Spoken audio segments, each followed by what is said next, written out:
Hi, I'm Stephen Griffin, and my story is called The Scallops Taste Like Nothing. Okay, so this is one of the times as a child that I was somewhat close to death.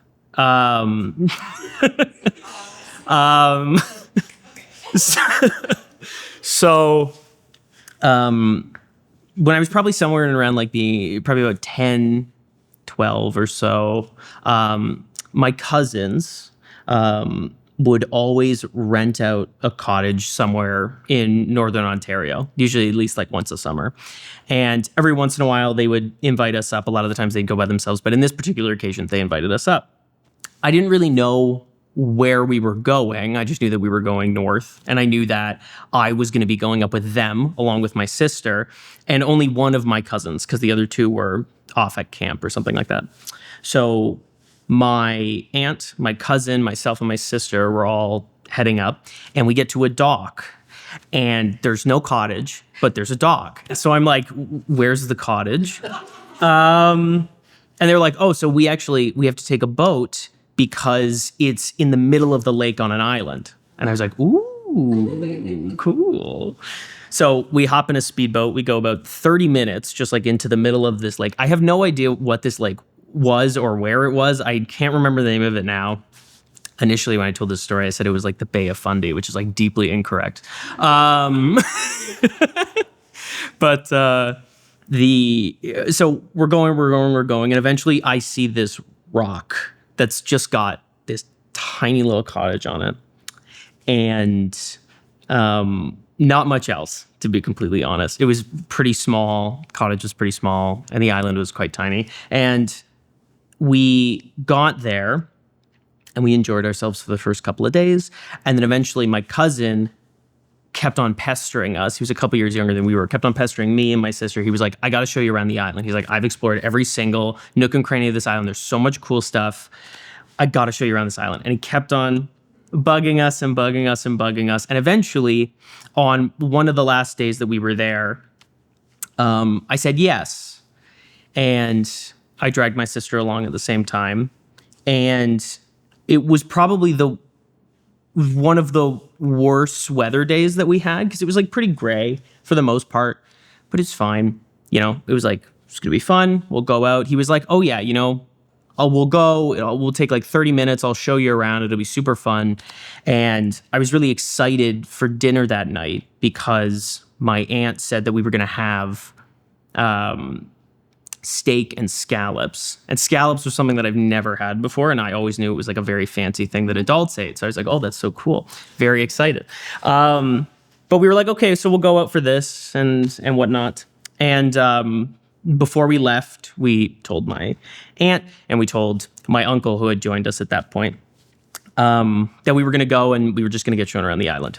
Now, when my cousin said that he was going to show us around the island, I assumed that we would be like, oh, we'd go down this path and there'd be like this cool rock, and then we'd go down this path and maybe there'd be like a hole or something.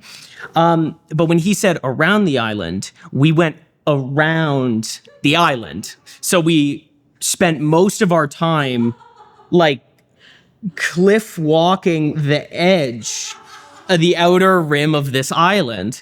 And it was small, but it wasn't that small. So it was taking us some time, especially considering that my cousin was a lot more active and a lot more daring than me and my sister were. He was a little bit younger, had a bit of a freer spirit. That side of the family would break bones every other week, whereas me and my sister never really did. So we're going around, and the first little bit of it is fine. We're just kind of going over some rocks and a little bit of the paths or whatnot.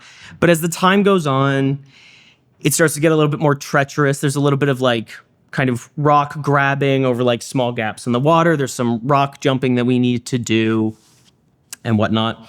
And as time's going on, we notice that the sky seems to be getting a little darker than it would usually be at that time of day, and a little grayer. And we kind of start to get the sense that like maybe we should try to like hurry through the back half of this as fast as possible.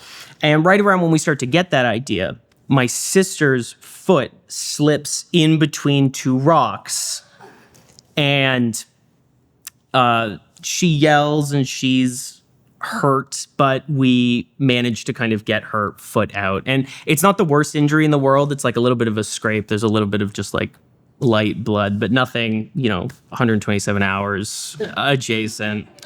But obviously she's like not in the best mood. And at that point in time, we were probably about the halfway mark. So we said, oh, maybe we should just turn around. And my cousin was like, no, it'll take us like 10 minutes to get back to the house if we just keep going. Because like we're almost on the other side of it anyways. We're like, okay. So we continue going. And eventually we get to the point that my cousin seemed to not remember to tell us, which is two options. You can either scale a rock wall that's got a foot ledge that's probably about the size of this. So you're kind of climbing it with your toes, more so than anything else. And you'd be going up probably somewhere in the realm of like 8 to 10 feet above the water and rocks below.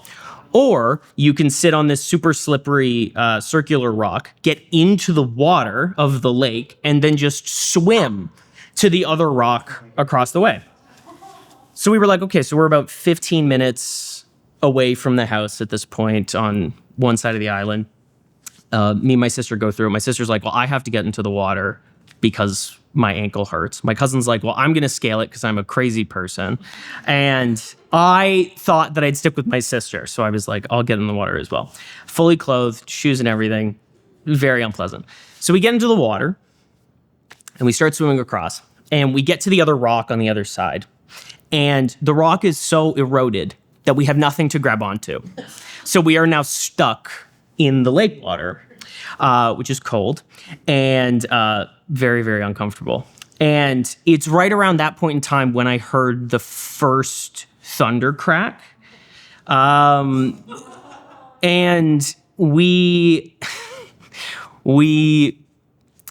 started to panic slightly. My sister kind of went to it first. And my cousin, who was still at this point scaling the wall above us, said that he'd be down in a second and he'd actually kind of help us up. So he finally gets down there. He reaches down. He tries to grab us. And he's like 8 and has like no real good grip on anything. The rock is too eroded. We have no grip on anything. And that's when the more consistent thunder cracks start to come. And that's when the rain starts to come. And then at one point, he goes and grabs our hands, and instead of pulling us up, he falls to us. So now all of us are in the water. And that's when the weather really starts to get bad. So thunder, lightning, rain, waves, which were at that point strong enough to kind of pick us up and throw us against the side of the island. So we have like our shoulders up, we've got our kind of hands out. We're trying to hold on to any of the rocks that we can grab, but everything is just a little too slick. And we're just kind of floating there with no real footing or anything like that. And then the gnats in the summer start to kind of swarm in and around our faces. So it's either be underwater and not breathing or swallowing bugs while you are. So as we're all kind of there, my sister, obviously stressed, kind of begins to cry. And I think at that point, I didn't really have an understanding of the kind of situation that I was in. Because I think that you don't when you're little. And I think that you're upset about the situation, but you don't really understand exactly what kind of position you find yourself in. And I remember seeing a guy in a canoe, in a red canoe, maybe about a half a kilometer away from us. And I remember waving and yelling like as loud as I could. And I remember the slightest glance in our direction, but then I remember him continuing to paddle away. So I don't think he ever saw us. And I wouldn't blame him if he didn't, because we were very tiny little heads bobbing up kind of near the side of the island. And I think that was the moment when it kind of started to click in my head. But just when I was kind of getting, I guess, like particularly downcast feeling about the whole situation, my uncle in the speedboat that they had rented starts kind of coming around the corner, which was great. You know, we saw it, we recognized, we're like, oh my God, here he comes to save us, our savior, all this kind of stuff.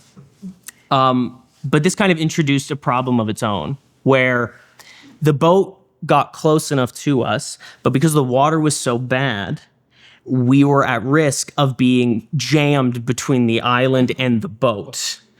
So he would try to get close, he'd try to spin the back towards us, but he'd have to kill the engine each and every time, or else the engine would run into us and we would just get minced, effectively, for lack of a better word. So we were trying to do some level of coordinating, but we were all losing energy and losing steam in the water, and he was quite desperate trying to save all of us. And I remember him saying, you know, wait till I tell you to come towards the boat. You know, don't just go towards the boat because of the motor.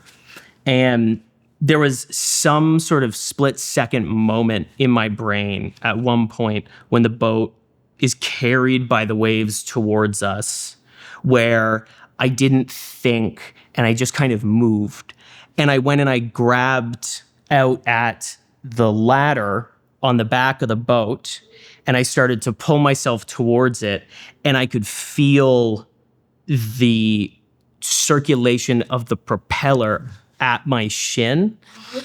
And I kind of tucked my leg away and I pulled myself up and I fell onto the inside of the deck of the boat. Oh my God.